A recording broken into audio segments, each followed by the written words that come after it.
In this video, I will show you how to install WhatsApp on your Mac. First things first, locate and open the App Store on your Mac. Once the App Store is open, direct your attention to the search bar located at the top left corner of the window. Click on that search bar and type WhatsApp. After entering the name, hit return. In the search results, scroll through until you find the official WhatsApp application. It should be clearly labeled as WhatsApp Messenger. Next up, click on the Get button next to it. Click Install. If prompted, authenticate using Touch ID or enter your Apple ID password. This will initiate the download and installation process.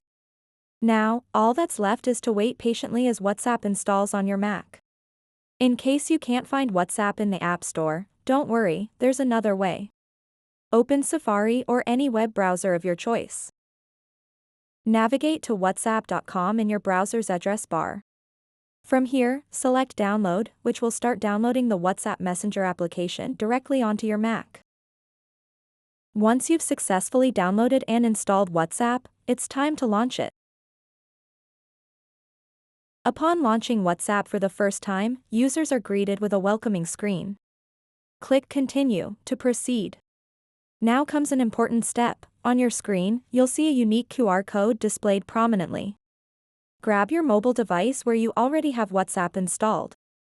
Open it up and navigate to Settings. There you'll find an option called Linked Devices.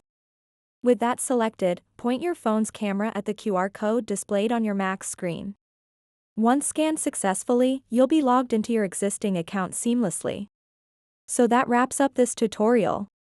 If you have any questions about this whole process, please let me know in the comments section below. And if this video helped you out, please give it a big thumbs up and subscribe to this channel for more tutorial videos like this one. Thank you so much for watching, and have a good day.